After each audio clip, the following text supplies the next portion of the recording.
Bueno, bienvenidos todos a esta tercera temporada de Encuentros del Séptimo Tipo. Y en esta temporada pues, estamos viendo los libros de los cielos, la biblioteca celestial. Y este es un tema pues muy profundo que necesitamos entender a cabalidad. Entonces, para esto necesitamos que tú, Espíritu Santo, seas con nosotros maravillosamente. Que el espíritu de sabiduría, que el espíritu de revelación sea, Señor, en estos programas para instruir, para llevar la luz de Cristo a cada persona, Señor, que podamos ir en aumento de las cosas maravillosas, de las perlas gloriosas que tú estás soltando desde el cielo a la tierra. Y el propósito de estos encuentros es levantar una generación de luz, una generación de entendimiento, una generación que sepa discernir las cosas que vienen directamente de Dios. Padre, te pedimos, Señor, que el espíritu de discernimiento sea sobre cada uno de nosotros, sobre cada una de las personas que nos están escuchando, y que sea tú el que hables a través de nosotros. Te damos las gracias, Padre, por este tiempo de estar juntos tus profetas. Le damos la bienvenida a Simón Aquino, a Ana Luceiro Platner y a Lorenza Méndez. Dios les bendiga. Amén. Bueno, pues vamos a empezar esta clase y yo creo que es muy importante retomar algunas de las cosas que hemos estado viendo y asentar principios que necesitamos entender a profundidad. Entonces, una de las cosas que más me preocupa a mí en estos tiempos es que la gente muy rara vez lee las escrituras. La iglesia se ha acostumbrado a un sistema de entretenimiento. ¿Y por qué le llamo entretenimiento? No porque sea el propósito de entretener a nadie, pero de alguna manera se está dando todo digerido desde los púlpitos, en su gran mayoría, obviamente, y la gente, al estar recibiendo todo en bandeja de plata, ha dejado de escudriñar por ellos mismos. En la iglesia primitiva, obviamente, no tenían más que el Antiguo Testamento, y esto es, sí, tenías acceso a los rollos del Antiguo Testamento. Ya la gente en los extremos de la tierra, pues ya no les llegaban los rollos del Antiguo Testamento. Entonces, como decía Juan, vosotros tenéis la unción del Santo y no tenéis necesidad que nadie os enseñe. La unción del Santo era suficiente en aquel entonces. Hoy por hoy, la unción del Santo puede diversificarse en tantas formas de pensar porque ya hay un adoctrinamiento detrás del pensamiento. Entonces, según las diferentes corrientes de pensamiento, la gente empieza supuestamente a ser guiada por el Espíritu Santo. Entonces, es importante asentar algunas cosas y número uno, y la más importante que queremos asentar, es la necesidad imperiosa de leer la Biblia por ti mismo, de leer la Biblia por el Espíritu Santo de Dios. Tenemos un documento que es valiosísimo, que es el canon que nos fue entregado, y este es el ancla, dice la epístola de Pedro. Este es el ancla de nuestra revelación. O sea, tenemos la palabra profética más segura. ¿Cuál es la palabra profética más segura en el Antiguo Testamento? Porque cuando lo dijo Pedro no había Nuevo Testamento. El Nuevo Testamento se empezó a formar ya a finales del primer siglo con el Evangelio de Lucas, y luego vemos continuarse una gran cantidad de documentos que empiezan a circular en diferentes áreas geográficas. Y es importante entender que en el principio no había un cristianismo ortodoxo, por decirlo de alguna manera, un cristianismo global, y de ahí se diversificaron diferentes sectas heréticas. No existía tal cosa. El cristianismo era un pluralismo de cristianismos llevados por diferentes líderes en diferentes partes del mundo. Y cada uno de estos líderes, pues, tuvo sus enseñanzas. Muchas de las cartas de Pablo pudieron ir de lado a lado, como también lo leemos que está escrito, que eran enviadas las cartas de Pablo de aquí a allá. Pedro reconoce las cartas de Pablo, Pablo reconoce el Evangelio de Lucas, en fin. Y otras partes, pues, más distantes del conglomerado alrededor de Jerusalén, alrededor de Roma, como pudo haber sido la India, donde estaba Tomás, o los confines de la tierra, ¿verdad? Donde estaba España y todos estos lugares, en donde pues no había posibilidad de que las cartas llegaran. Entonces, necesitamos dejar asentado que en el principio había un pluralismo de pensamiento llevado por diferentes líderes. Entonces, es muy importante que esto lo que hace es derivar diferentes corrientes de pensamiento que obviamente se van a amalgamar con corrientes de la época, corrientes de pensamiento de la época. Antes de que viniese Jesús a la tierra, Israel había sido helenizado, quiere decir, inspirado y lleno de contextos griegos. El helenismo viene de Grecia, y estos conceptos griegos se infiltraron tremendamente también dentro del judaísmo. Entonces, hay corrientes que se van a empezar a dar en el principio de la iglesia que van a afectar las diferentes formas de pensamiento. Entonces, por eso era tan necesario buscar una forma de conglomerar cuáles serían los libros que pudieran llevar a la iglesia a caminar rectamente en una doctrina que fuese sana. Y ahí es donde vamos a ver la aparición de Irineo, y que es el primero que empieza a conjuntar los evangelios, y se va a basar en un código que se llama el código Muratori. El código Muratori es el primer conjunto de libros que se van a recolectar, y este código pues va a incluir pues la gran mayoría de los libros que tenemos hoy, y excluye algunos, como son la epístola de Santiago, Hebreos tampoco estaba, la tercera carta de Juan no estaba, el Apocalipsis no estaba, amén. Y Irineo, cuando empieza a conjuntar y empieza a buscar, es el primero que empieza a buscar cuáles serían los libros, se va a apoyar grandemente en el código Muratori.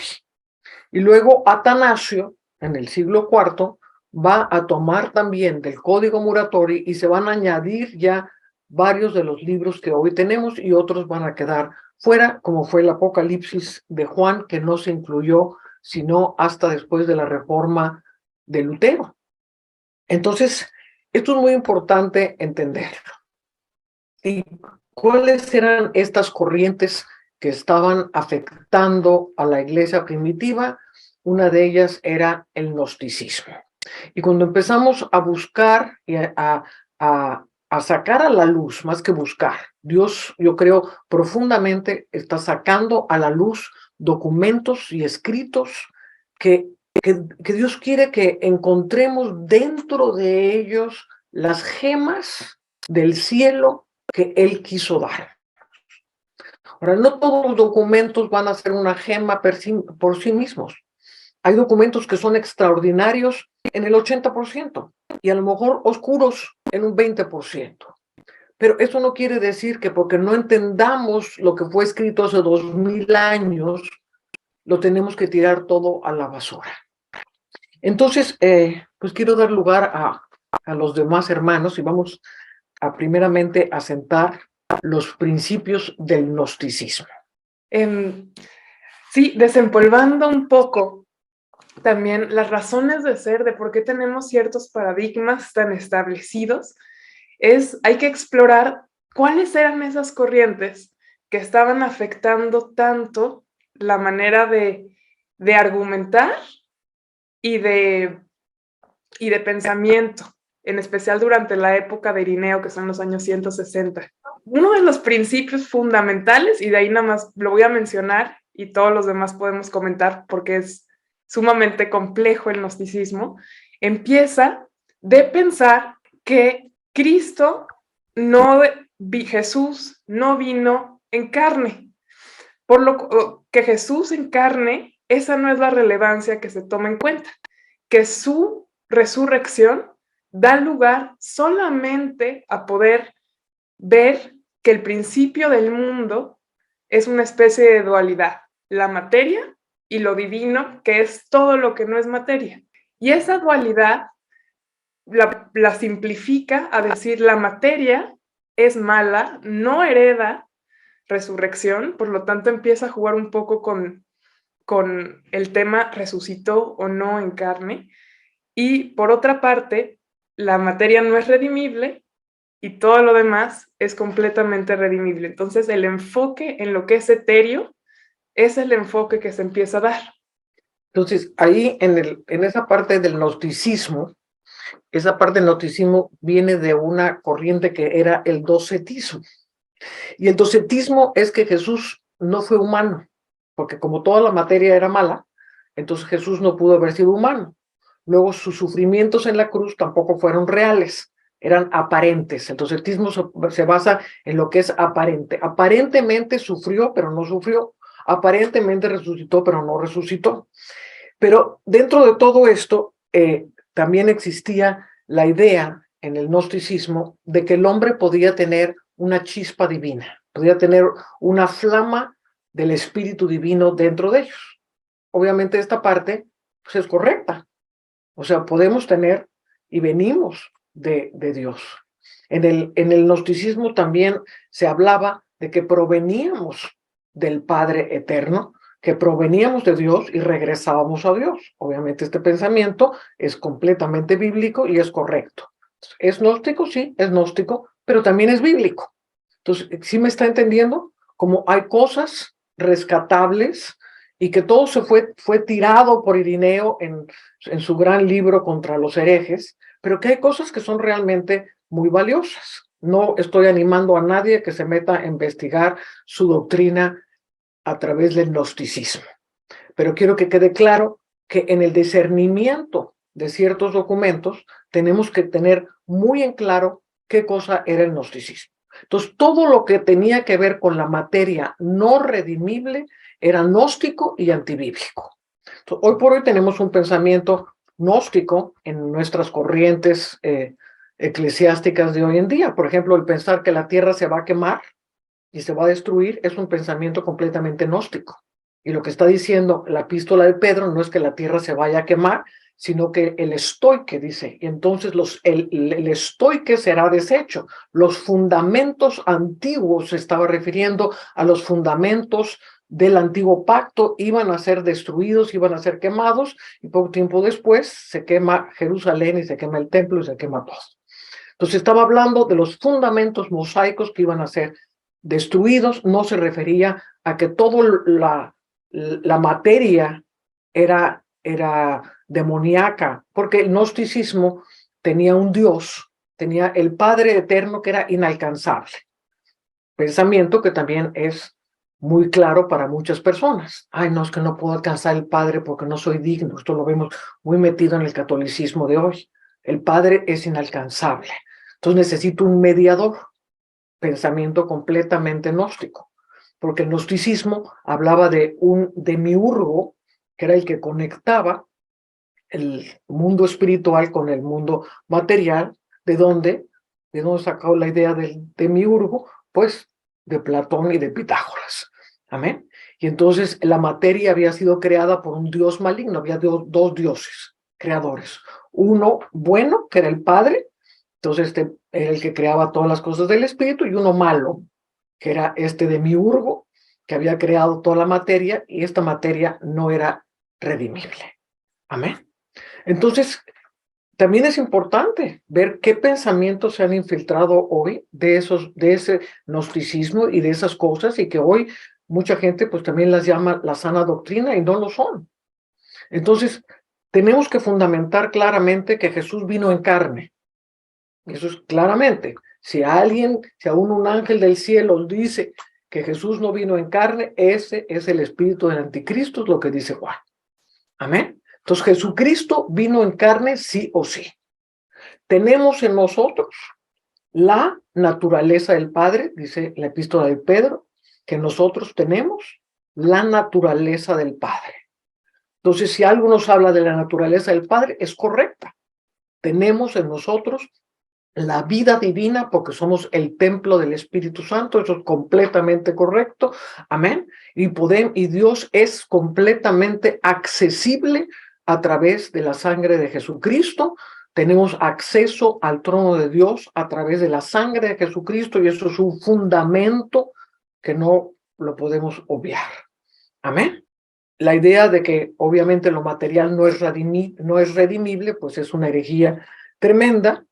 Y también, Se podría decir también que todo esto tiene varias implicaciones. Si la materia no es redimible, significa que el sacrificio en la cruz no es el vehículo que te salva, sino obviamente el enfoque en lo que no es material.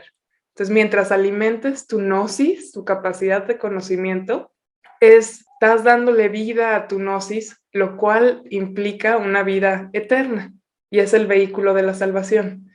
Y esas son una de las mayores implicaciones de ese gnosticismo. ¿En qué recae tu salvación? Correcto. Sí, de hecho, esa idea equivocada de que finalmente, si la materia no puede ser redimida, tal como dice Lorenza, quita inmediatamente la posibilidad de ser redimido por causa del sacrificio en carne de Jesucristo, fue uno de los grandes temas. Y otra corriente que se desprendió también de esta idea de que solo había que enfocarse en la parte espiritual y de creer que Jesucristo no había venido en carne, fue que después, años después, y Atanasio se va a encontrar con eso, derivado de esta idea, se empezó a dudar también de la divinidad del Espíritu Santo. O sea, este grupito, no estoy diciendo que toda la iglesia, porque el resto de la iglesia lo tenía claro. Sabía que Jesucristo había venido en carne y sabía que también era Dios al mismo tiempo, y que por ende el Espíritu Santo era reflejo porque provenía de Cristo y por lo tanto también era divino. Pero como las otras personas habían puesto en duda, digamos, la venida de Dios en carne, entonces obviamente esa lógica los llevó a que no podían entender después cómo operaba el Espíritu Santo y si el Espíritu Santo era divino o no. O sea, siempre pasa con los errores porque obviamente no se entiende la palabra profética más segura, porque a todo esto Atanasio, por ahí lo pueden encontrar, se llama en las cartas a Serapion, así se llamaba el que él le escribe a Atanasio cuando está en una cueva, ya en su ancianidad, y le trata de explicar todo aquello acerca del Espíritu Santo, y es interesante cómo usa el Antiguo Testamento para mostrar que el Espíritu Santo siempre estuvo vigente, que obviamente procede de Dios, que obviamente en Cristo Jesús viene a revelarnos al Hijo, y que el Hijo revela al Padre y el Espíritu Santo revela al Hijo, y en esto se demuestra que los tres son uno, porque los tres tienen las mismas características. O sea, básicamente cuando me acerco a Jesucristo, el Espíritu Santo es el que me ministra, y cuando me acerco al Padre es por medio del Hijo. Entonces, básicamente no puedo hacer esta división. Y me llama la atención que en una oportunidad, ya tomando esto de que hay frases que estos hijos del Señor en algún momento pueden haber soltado, que hoy en día pueden ser muy útiles para nosotros. Hay un momento en donde él dice, lo que pasa es que Jesucristo, al tener estas dos dimensiones en él, tanto la de hombre como la divina, hay gente, decía, que por ignorancia se centra tanto en lo divino que pierde de vista la parte humana y entonces termina negando que Jesucristo vino en carne. Y hay otros, dice, que se centran tanto en la parte humana que terminan de obviar o olvidar lo poderoso y lo significativo que es que Jesucristo también era Dios, con todo lo que eso implica, o sea, omnisciente, inmutable, creador, en fin, omnipotente. Entonces decía, lo correcto es que por medio del Espíritu Santo, y entendiendo todas las cosas que ya se dijeron, sepamos que Jesucristo es ambas cosas, o sea, tanto hombre como Dios al mismo tiempo, y en esto Él ha venido a revelarnos al Padre, y que esa función de ser hombre y ser Dios tenía como único objetivo revelarnos al Padre, o sea, no era para empezar a discutir cuál era una parte y cuál era otra, sino era para revelarnos al Padre. Y esto creo que es sumamente importante a la hora nosotros de hoy, como decía en algún momento Lorenza, el gran problema del gnosticismo en sí era que al quitar la parte de la redención en la carne, lo único que te dejaba era la idea de que, bueno, para acercarte a Dios, entonces tienes que entrar en una especie de ir creciendo en tu gnosis, y entonces la salvación ya no era por fe, la salvación era por tu esfuerzo, y era por tu esfuerzo para adquirir un gran conocimiento espiritual. Por ahí venía, y eso es muy religioso, y eso obviamente contradice todo lo que Pablo dice en Romanos y en Gálatas, donde dice, bueno, ¿por qué vino la salvación? Vino por creer, por la fe, en la obra de Jesucristo, no por lo que nosotros podamos hacer. Entonces, al final, esta idea te quita la opción de que Jesucristo se te revele primero. Segundo, hace pedazo todo lo material, incluso lo condena a la destrucción, porque dice que no puede haber nada de Dios en eso, cosa que también es equivocada, por lo mismo que decía Anita, terminamos con esta idea destruyendo la tierra también. Y tercero, te impide ser salvo. Te impide ser salvo porque para ser salvo solo tengo que creer en la obra completa y perfecta de Jesucristo, que vino en carne, que murió y resucitó. Y resucitó también con un cuerpo resucitado, pero finalmente un cuerpo humano, digamos. No era un aire que se movía por ahí. Él resucitó, se sentó a comer, comió con los discípulos, hizo un pescadito incluso, le hizo desayuno, comió con ellos, y entonces ese es el Cristo al que se nos ha revelado y que camina con nosotros. Y esa es como una parte, eso es exactamente, es como lo que acabas de describir, Simón, no está justamente en ese extremo del péndulo. Habíamos hablado en temporadas anteriores que muchas dinámicas espirituales las pudiéramos describir un poco más sencillamente como un péndulo. Hay un extremo y luego en el otro extremo es toda la antítesis que lo trata de refutar. Y con lo que tú mencionabas, cabe mencionar un escrito, Simón, que fue esta clase de persona, una dinámica de un jovencito que años después de la resurrección de Cristo está masticando quién es ese Salvador Jesucristo que prometió exactamente que que cumple la palabra de que la carne no verá corrupción y que hay carne incluso de santos que no verán corrupción, que la carne puede llegar a un nivel incorruptible y que Jesús hablaba de ser resucitados junto con él. Y ese jovencito le cuadraba perfectamente adentro de él que la resurrección se vivía no hasta después de la muerte, no tenía que pasar un portal donde él perdiera su conexión con la materia, pero que la resurrección era algo obvio que Jesús vino a poner aquí en la tierra. Entonces, él hace una pregunta al anciano de su ciudad. Este muchachito se llamaba Regino, y le pregunta al anciano de la ciudad, a ver, me queda muy claro a mí que la resurrección es algo que Jesús vino a traer y que no tengo que morir para alcanzarla. ¿Cómo pues puedo vivir la resurrección? Esa es la gran pregunta, y no sé si quieras comentar, Ani, porque estabas tú comentando de esto, se llama Tratados de la Resurrección. Lástima para nuestros escuchas en español, yo investigué y les había dicho que lo podían encontrar como Tratados de la Resurrección. No hay traducción en español. A ver si me tomo el tiempo para traducirla al español. Es solamente en inglés, se llama Treatise of Resurrection. Y, Ani. Es que fíjate que me encontré con estos tratados de la resurrección, porque, y es algo que me encantaría compartir con todos los que nos están viendo, nos están escuchando en este momento. Cuando surgió la inquietud de esta tercera temporada que empezamos a discutir de qué vamos a platicar y qué vamos a compartir, porque aparte nos emociona muchísimo hacer estos programas y estos podcasts, es algo que verdaderamente levanta nuestros espíritus tremendamente, y creo que hablo por los 4 que estamos aquí. Entonces cuando dijimos, bueno, ok, la biblioteca celestial y los libros que están escritos en los cielos o que ya fueron escritos en la tierra, que han estado ocultos, yo de repente me empecé a sentir chiquitita, y yo decía, pero ¿de qué está hablando mi mamá? ¿De qué está hablando Simón? ¿De qué está hablando Lore? Yo no tengo la menor idea de qué me están hablando. O sea, yo leo mi Biblia Y ahí es donde está mi tesoro y me regocijo y veo qué versículo es el que me va a hablar Jesús con el Espíritu Santo y entonces me emociono muchísimo, ¿no? Pero de repente empiezan a salir todos estos documentos, todo esto que están empezando a hablar y yo no sé absolutamente nada de lo que me están hablando. Entonces, pues obviamente lo primero que digo es, no, pues yo me tengo que preparar para estos encuentros del séptimo tipo, ¿no?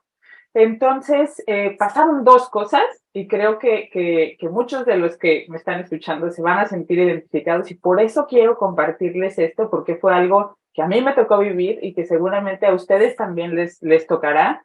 Entonces, lo que empezó a suceder fue que obviamente empecé a buscar en internet, porque en mi casa no tengo una biblioteca con estos libros, entonces empecé a ver qué era lo que había disponible para conocer qué había pasado en la iglesia primitiva, quiénes eran estos gnósticos, había una diferencia con el gnosticismo y los cristianos gnósticos, quién era Irineo, qué pasó con los primeros libros, y empecé a encontrarme con mucha información que en mi espíritu había una parte que sonaba bien y había otras que no me generaban ningún sentido.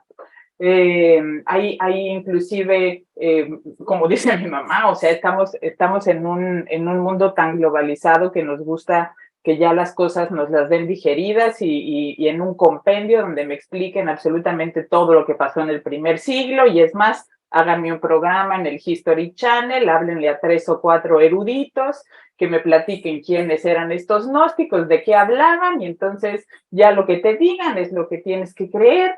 Y yo de repente empecé a encontrarme con una cantidad de cosas que no tenían ni pies de cabeza. O sea, vamos, llegué a ver hasta programas donde los ángeles del libro de Enoch eran extraterrestres que hacían las pirámides. O sea, ustedes no tienen una idea con la cantidad de cosas que hay disponibles allá afuera y que están disponibles para cualquier persona que busque en internet cualquier cosa, ¿no?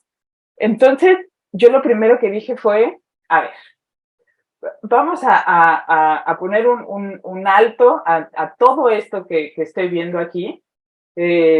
Y la verdad es que lo que hice fue entrar en oración. ¿Por qué? Porque yo no quiero que absolutamente nada de la información, del conocimiento, de la gnosis, de lo que esté disponible allá afuera, vaya a contaminar o deshacer o meter una semilla no correcta en una relación con la que yo tengo con mi papá.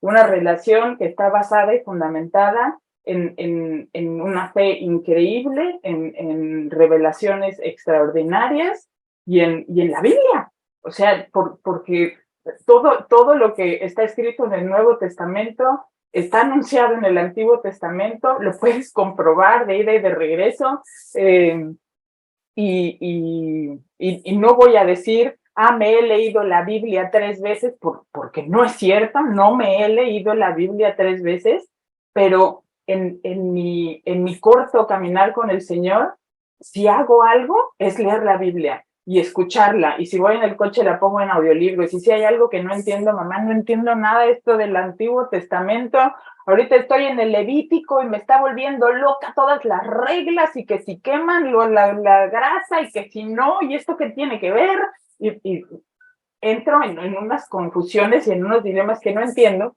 pero gracias a Dios, mi mamá es mi mamá y le puedo hablar por teléfono y decirle, mamá, y me dice, no te preocupes, mijita, con el Levítico léete Hebreos y entonces vas a ver cómo todo va a tener muchísimo sentido. Y digo, ay, Señor, gracias por mi mamá, que hace que yo no tenga conflictos que duren tanto tiempo. Pero todo esto se los estoy contando para que todos ustedes que están escuchando estos encuentros del séptimo tipo y tengan esta curiosidad de decir, bueno, ¿de cuáles escritos están hablando? ¿Qué es lo que hay allá afuera que no está en nuestro libro maravilloso que son las Escrituras?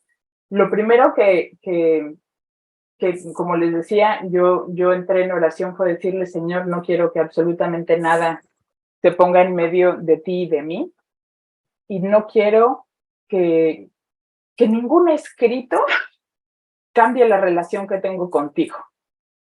Y entonces el Señor me dijo, no te preocupes, porque yo he puesto en tu corazón mi ley.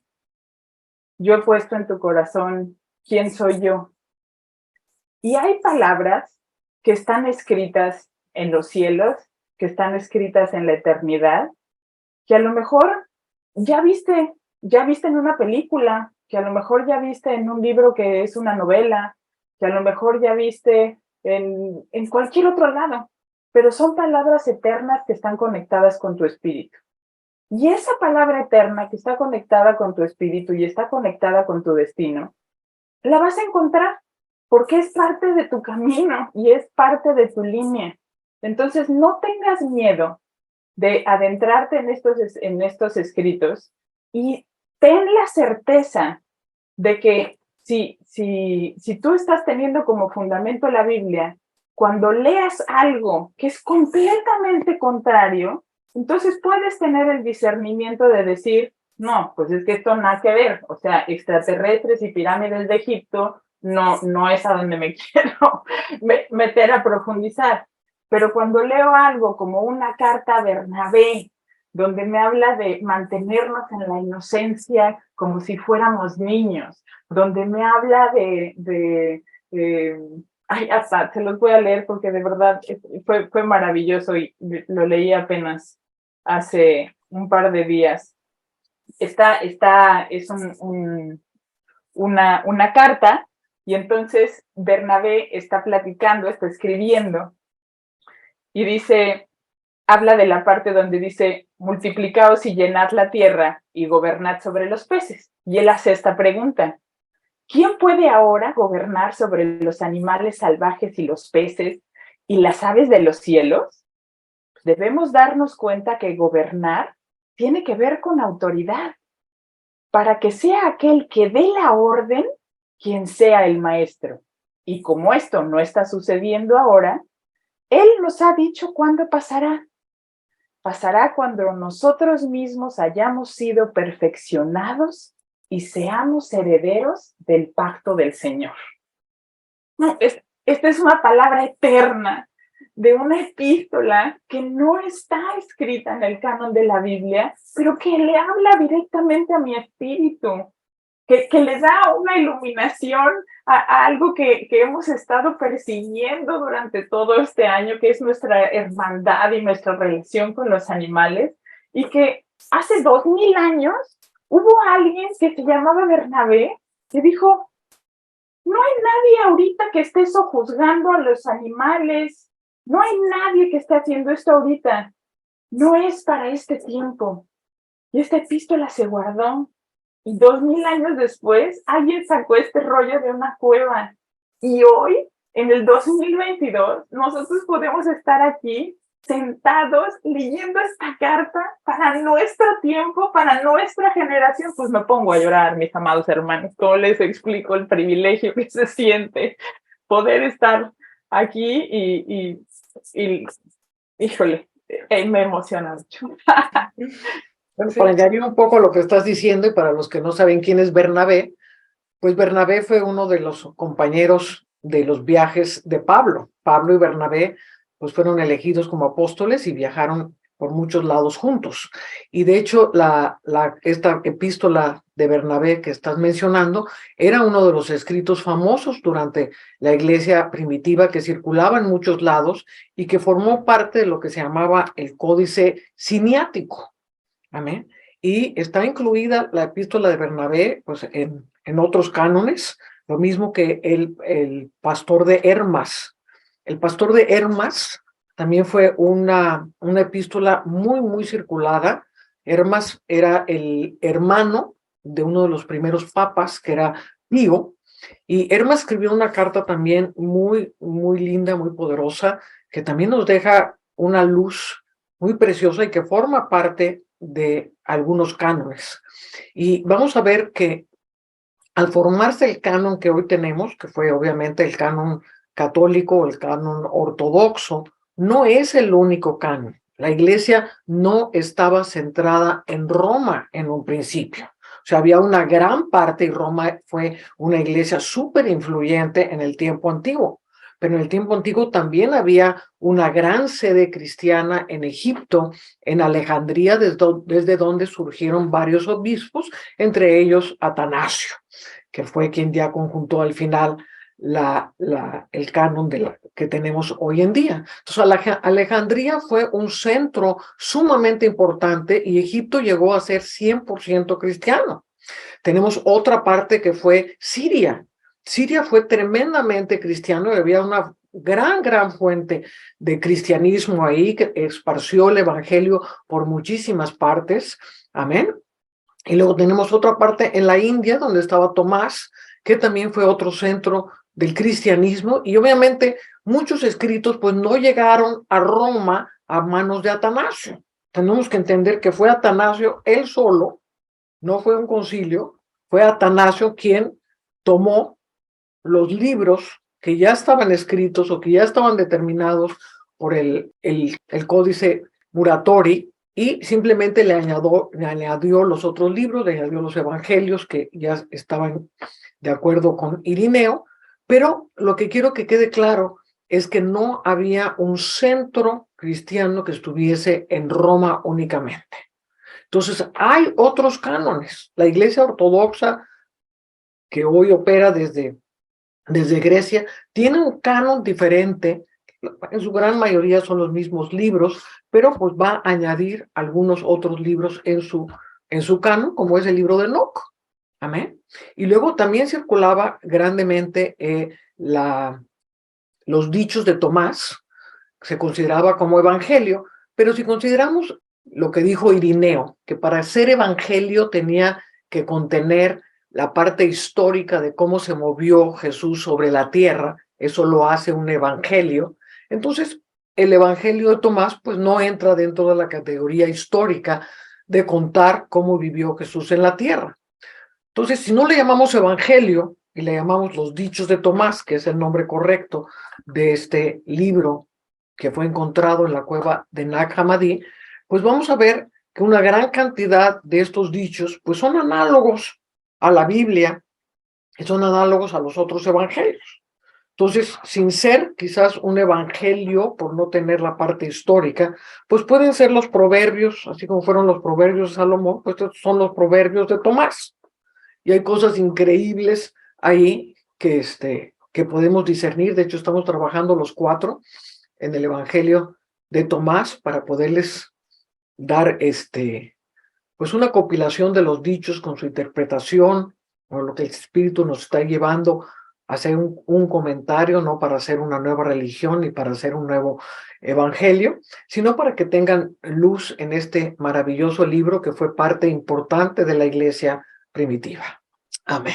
De hecho, pensaba que casi un año, más o menos, yo estuve haciendo algo parecido, un paralelo entre el libro de Enoc y la Escritura, mostrando cómo se iban en la revista Reforma, que salió como un año y algo, más o menos, mostrando un paralelo entre ambas cosas, como una especie de comentario, pero Enoc dijo esto y luego cómo se cumplió, cómo todavía se puede cumplir, y cómo está, digamos, íntimamente ligado a tales versículos, a tales momentos, a tales cosas que hizo Jesús, en fin.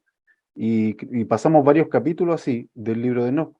Y efectivamente, estos eran libros que estaban ahí, usados por la iglesia. Pensaba también en el libro, por ejemplo, de Macabeo, los libros de Macabeo, que fueron sacados del canon ya para la Biblia nuestra, que es la Biblia más de Reforma, del tiempo de Lutero. A Lutero no le gustaban, así que los sacó, no le encontraba ninguna utilidad. Pero la verdad es que con esos 2 libros yo puedo entender el mundo al que Jesucristo vino, digamos, a la época en que vino. Ahí puedo entender que el templo de Herodes no era el templo de David para nada. Ahí puedo entender por qué el Señor entró y agarró a patada las mesas y sacó un látigo. Y es el único momento donde dice que los discípulos sintieron miedo de Jesús. Y era tan duro lo que hizo que ni los que tenían sus cosas se atrevieron a pararlo. O sea, a ese nivel. Entonces, que si a mí me han vuelto una mesa, tal vez yo trato de agarrar a la persona, pero nadie se quiso mover porque el temor del Señor cayó con el enojo de Jesús. Pero uno lo entiende cuando lee todo lo que vino antes, de dónde salió Herodes. Y eso aparece ahí en el libro de los Macabeos, uno lo puede entender, cómo se llegó a ese punto. También puede entender parte de las profecías de Daniel, cómo se fueron cumpliendo con estos dos libros. Entonces hay varias cosas que libros como estos, la Carta a la Odisea también pensaba que está en otros canon, pero no está en el nuestro, que es un canon más occidental, un canon más romano, también obviamente sin, como mencionaba, sin los dichos de Tomás. Y la Carta a la Odisea tiene frases que son como para... Aquí estaba buscando una, quisiera leérselo porque el último tiempo hemos estado enfatizando con el tema de la cena, de cenar la cena del Señor de una forma distinta. Y fíjense que Pablo dice, vosotros decís que Dios, mediante Cristo su Hijo, no abolió en ningún punto los preceptos de Moisés, sino más bien que las ha confirmado en la última cena. Y por eso también debería existir una ceremonia de sacrificio. Pero yo, Pablo, un apóstol del Señor y elegido por Dios, que estoy lleno del Espíritu Santo, siendo así, ¿cómo es que el Espíritu de Dios nunca me haya indicado tales cosas? A pesar de que fui, antes de mi convocación, un sirviente y esclavo del templo, mucho más bribón que los que vosotros jamás fuisteis. Pero ahora quiero deciros, cuando durante mi viaje a Damasco para perseguir a la joven comunidad de Cristo, el Espíritu de Dios me despertó, observé que inicialmente, incluso durante mi ceguera, que el Señor quiere ser adorado en espíritu y en la verdad, pero nunca en una ceremonia, porque Dios no encegueció a nadie antes de llamarle para su servicio, pero yo tuve primero que enceguecer con el fin de perder todo que es del mundo, antes de poder ser apenas uno de sus esclavos más insignificantes. ¿Pero por qué tuve que enceguecer primero? Porque todo mi ser interior estaba enterrado en la materia del servicio al templo y para que pudiera ser retirado de ella. Y si el Señor me ha llamado sin ceremonia, incluso durante mi ceguera, ¿por qué entonces iba yo a hacer una ceremonia de la última cena? Y así prosigue la carta, porque va tocando otro punto, y básicamente en esa carta él explica, él le da explicación a su ceguera, me llama a mí la atención, por eso digo que es un punto interesante. Él dice, el Señor me tuvo que enceguecer, porque siendo ciego no puedo ver ceremonia. Y yo era esclavo de la ceremonia, era esclavo de los preceptos de cosas que hay que armar, de los sacrificios para agradar a Dios. Y mientras estuve ciego, agradé a Dios sin ceremonia, en espíritu y en verdad. Entonces, cuando Dios ya me abrió los ojos, era para que yo le sirviera en espíritu y en verdad. Entonces, básicamente está diciendo, seamos ciegos a las cosas que no tienen sentido y abramos los ojos a las cosas que son del espíritu. Y muchas otras cosas más que están en esa carta, que obviamente no pasó después al canon romano o canon más occidental, porque ya estaban las ceremonias todas instauradas, entonces tener esa carta ahí era como una bomba en medio del canon, había que sacarla. Y por eso no quedó. Pero hoy día está a la mano, de hecho. Una de las cosas interesantes que estás mencionando es cómo algunos de estos escritos que están saliendo a la luz, y esto es una de las cosas que Dios nos ha venido mostrando desde hace ya varios años, que Dios quiere sacar a la luz ciertos documentos que nos van a dar luz de pasajes que han sido muy mal interpretados en la Biblia. Porque si bien la Biblia es nuestra ancla y nuestro tesoro más precioso, los más grandes errores se cometen en la interpretación.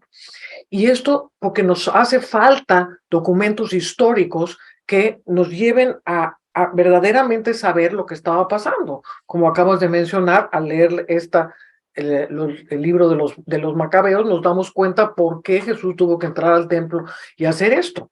Entonces, una de las cosas, por ejemplo, que a mí me parecen irónicas, es que, por ejemplo, Irineo decidió que solamente podía haber 4 evangelios, cuando circulaban muchos otros evangelios en la iglesia primitiva. Él decidió que nada más podía haber 4 evangelios porque había 4 puntos cardinales, porque había 4 vientos y porque el 4 era los 4 seres vivientes, entonces nada más podía haber 4 evangelios. Y completamente cabalístico. Completamente cabalístico o sea, esto es gnóstico también, porque está basado en un pensamiento helenístico, de que la razón es la que nos lleva a la interpretación. Entonces, si hay 4 puntos cardinales y 4 seres vivientes, nada más puede haber 4 evangelios. Esto es un razonamiento completamente griego.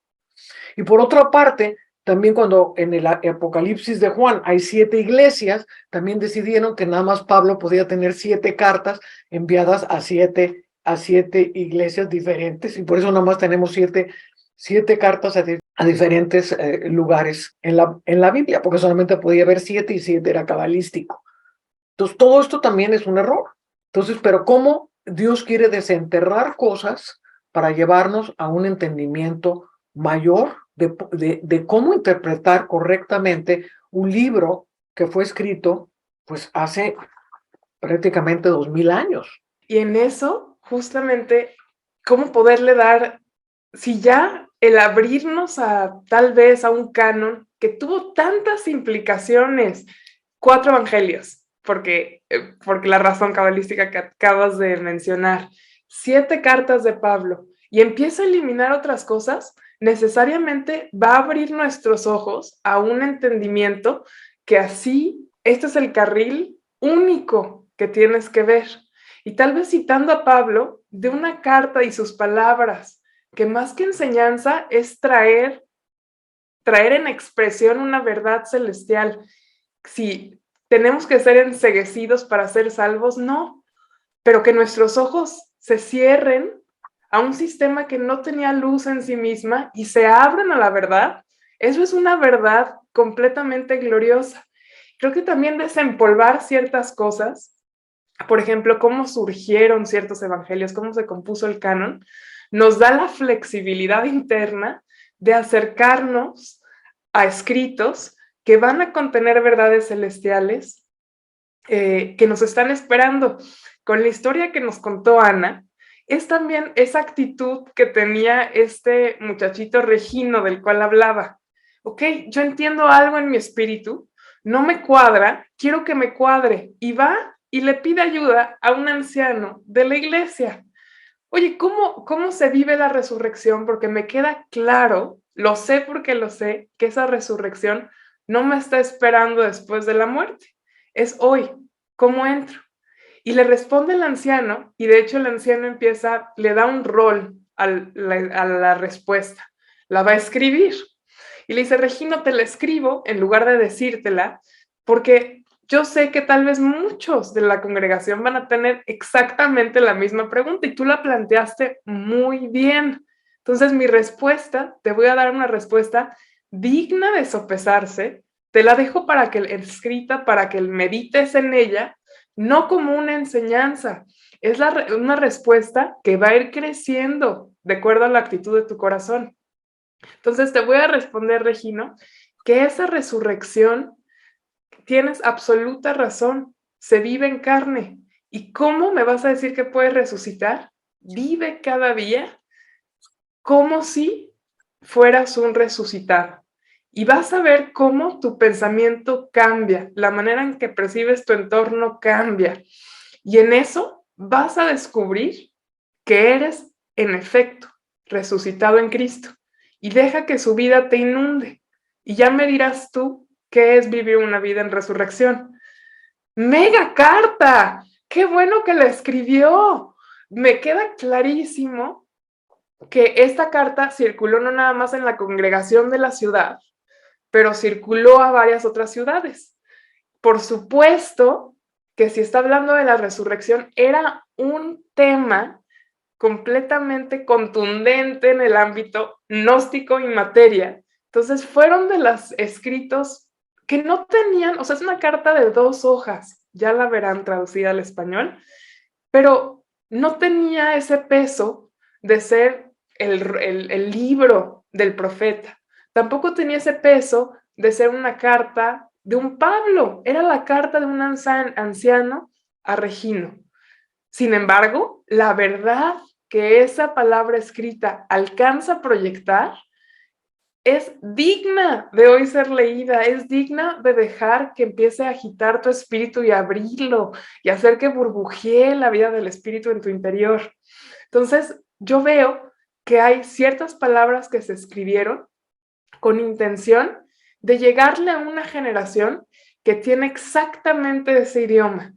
Entonces, hay ciertas palabras, hay ciertas cartas escritas que van a llegar a tu vida porque las estás buscando, porque tu corazón está ya buscando entrar en cosas que van mucho más allá de una enseñanza en papel, van mucho más allá a entender también la complejidad de la eternidad que hay detrás del corazones vivos, número uno, de quien la escribió, y de la complejidad de una palabra escrita que carga eternidad. La palabra nos dice que vamos creciendo de gloria en gloria. O sea, como decía Ana en la epístola de Bernabé, cosas que se escribieron, que no se escribieron para la iglesia del primer siglo, porque necesitaba Dios traer una madurez de cosas. El mismo Jesús dijo, tengo tantas cosas que revelarles, pero aún no las podéis soportar.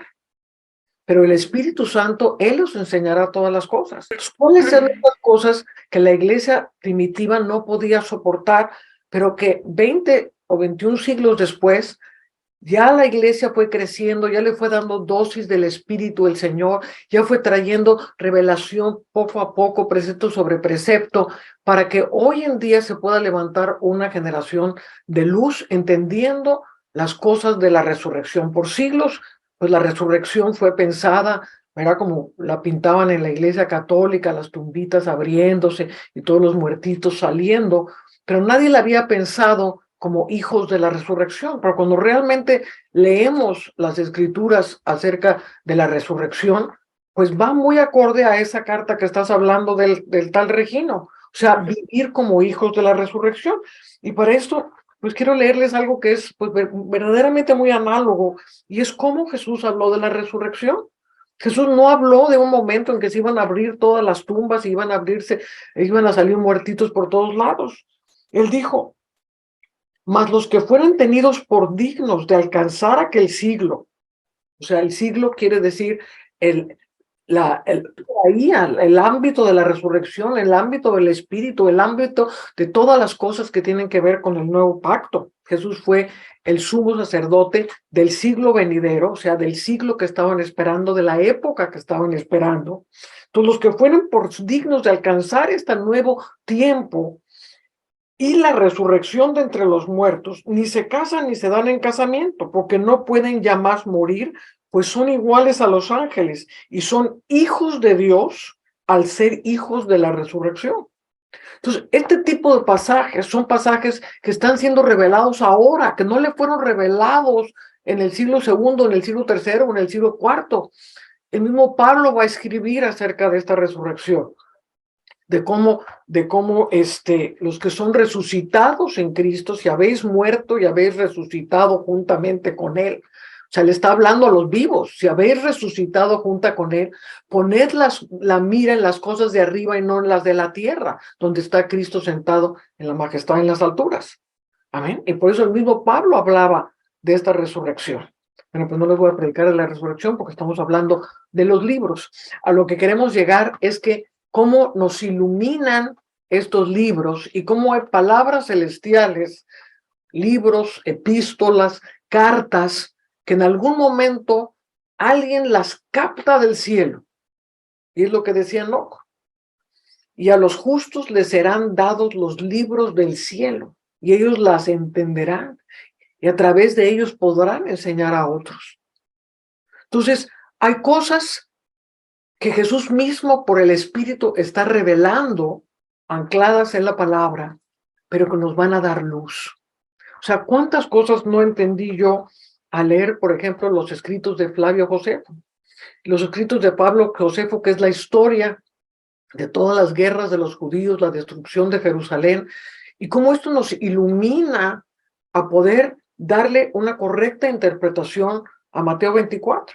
El fin de los tiempos se refería al fin de una era. Y cómo en los escritos de Flavio Josefo se va viendo cumplimiento versículo por versículo de todo lo que Jesús dijo.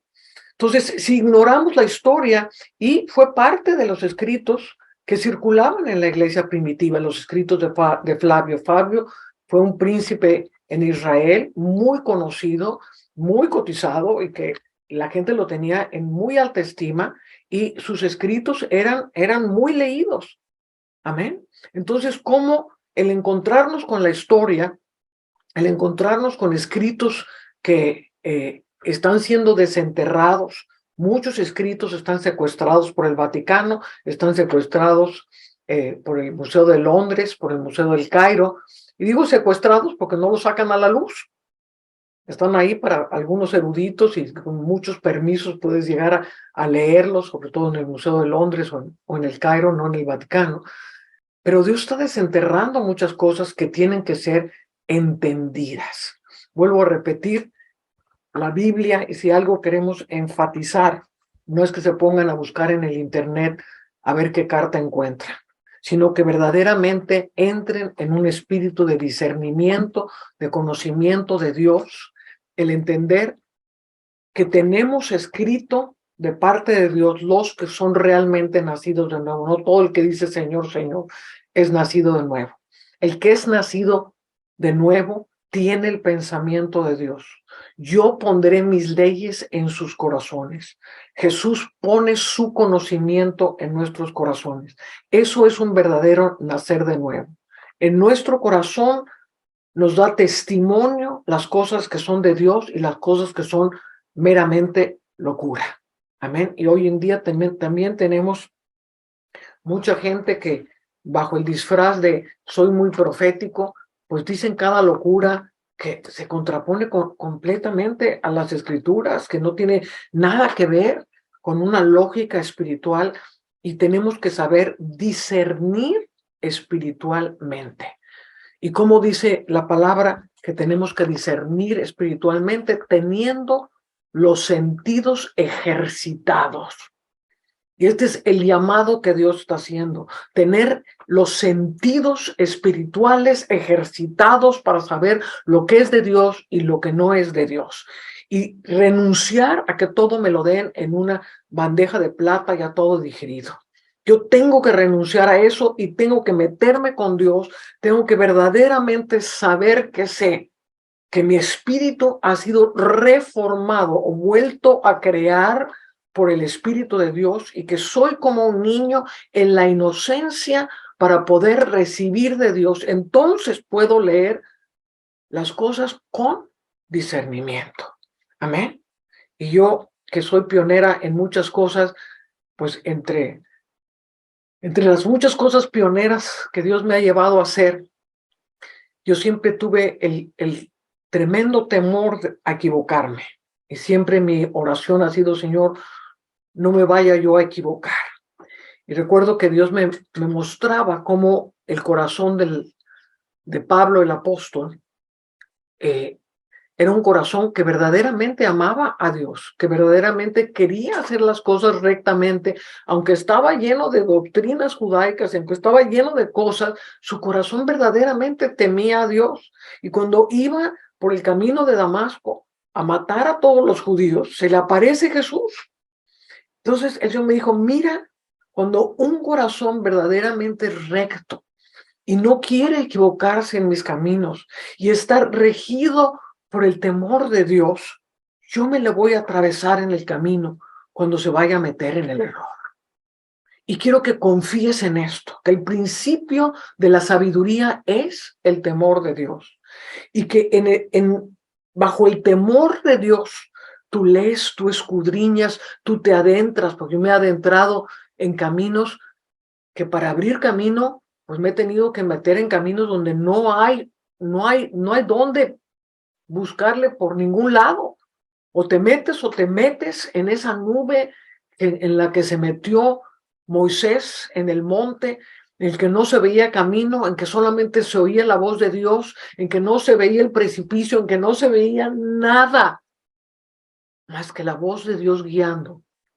Y ahí es donde te empiezas a meter, donde no hay otro camino abierto, pero es el temor de Dios, donde sabes que por causa de ese temor, si te vas a desviar un poco, ¡ah!, ahí se te aparece Jesús y dice, no es por aquí. Y Dios se me ha aparecido muchas veces a decir por acá, inclusive en doctrinas que yo tenía tan solidificadas porque crecí en ellas, y se me apareció el Señor a decirme, esto no provino de mí. Esto provino de intelectos, esto provino de cosas, esto provino de un espíritu griego que se metió a interpretar y hacer. No es por ahí, métete por acá. Esta es mi palabra, esto es lo que yo dije, esto es lo que estaba escrito acerca de mí, esto es. Y eso es lo que yo quiero sembrar en cada uno de ustedes. Que tengamos ese temor de Dios, ese temor a estar unidos a la sabiduría de Dios para poder escudriñar y poder recibir cosas tan bellas en estos libros, en estas cartas que están siendo traídos a la luz y que estamos empezando a leer, empezando a escudriñar. Amén. Bueno, pues con este pensamiento cerramos este programa y les bendecimos a cada uno de ustedes. Que el Espíritu de Dios, que el temor de Dios, que su Espíritu sea genuinamente sobre ustedes y que sean escudriñadores de la palabra. Devórenla. No hay cosa más maravillosa que comer la Escritura. Que el Señor te lleve de dimensión en dimensión, porque este libro no es blanco y negro. Este libro tiene dimensiones.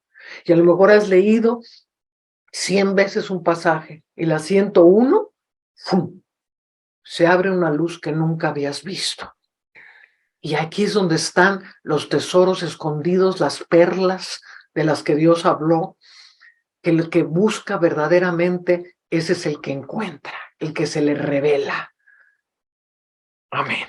Bueno, pues cerrando con esto, nos vemos en la próxima semana en Encuentros del Séptimo Tipo. Gracias, Simón. Gracias, Lore. Gracias, Anita.